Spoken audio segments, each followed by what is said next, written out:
क्योंकि उन्होंने ये कहा कि पंजाब में इस समय सुरक्षा का वातावरण बहुत संवेदनशील हो गया है, तो मुख्यमंत्री के रूप में उनके पास बहुत सारी ऐसी जानकारियां हो सकती हैं जो उन्होंने उचित समझा हो गृह मंत्री जी से और राष्ट्रीय सुरक्षा सलाहकार से साझा करने के लिए। तो वही बात तो सामने आई। अब बाकी जो पॉलिटिकल कयास हैं वो अपनी जगह चलते हैं। हाँ, अभी आचार्य प्रमोद कृष्णम जी ने यह बोला था कि कांग्रेस के बहुत से लोगों को बोला कि अध्यक्ष रहे। आचार्य जी, निजलिंगप्पा जी के साथ हुआ क्या था? आजादी के बाद पहला कांग्रेस का अध्यक्ष कौन था? पुरुषोत्तम दास टंडन। और नेहरू जी चाहते थे कृपलानी जी को, कृपलानी जी नहीं जीत पाए, पुरुषोत्तम दास टंडन जीत के आए। उसके बाद क्यों इस्तीफा देना पड़ा? नेहरू जी ने कहा 2 पावर सेंटर नहीं होने चाहिए। और उसके बाद निजलिंगप्पा के और भी नाम बताइए ना, कामराज, जगजीवन राम जी के साथ क्या हुआ? देवराज अरस, ब्रह्मानंद रेड्डी, नीलम संजीव रेड्डी, सबके साथ क्या हुआ? जो गांधी परिवार से जरा सा भी मतभेद रखा, आउट। और तो और पीवी नरसिम्हा राव जी का नाम लिया, उनके साथ कितना सम्मानजनक व्यवहार हुआ, ये सब हम लोगों को पता है। और एक और बात कह दूं, आपने कुछ एक अध्यक्षों के नाम लिए, कुछ एक नाम पार्टी में, सुधांशु जी, आपकी पार्टी में क्या शीर्ष नेतृत्व से, आपकी पार्टी में क्या शीर्ष नेतृत्व, एक सेकंड आचार्य जी की आवाज, क्या शीर्ष नेतृत्व से टकरा कर कोई रह सकता है आपकी पार्टी में, किसी भी पार्टी में? सुधांशु त्रिवेदी जी।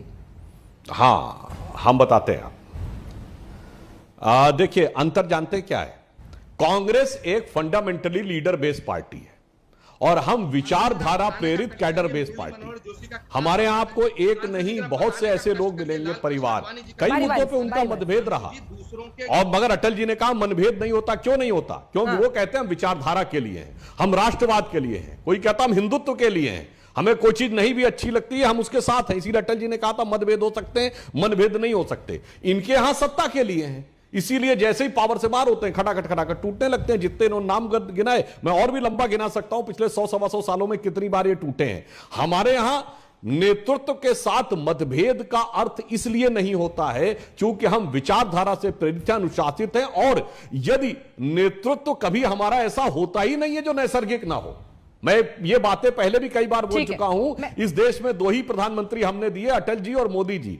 और उनके प्रधानमंत्री बनने से वर्षों पहले से आप राह चलते आदमी से पूछिए तो वो कहता था इन्हें प्रधानमंत्री होना चाहिए, भाजपा कार्यकर्ता से पूछिए तो वो कहता था इन्हें प्रधानमंत्री होना चाहिए। यह है नैसर्गिक नेतृत्व। कांग्रेस के जितने बने, सुबेरे हुआ शाम को, सुबेरे पता नहीं था कि शाम को फला व्यक्ति प्रधानमंत्री बन जाएगा। ठीक है, ये होता है एक्सीडेंटल प्राइम मिनिस्टर। इस पर किताब भी लिखी गई।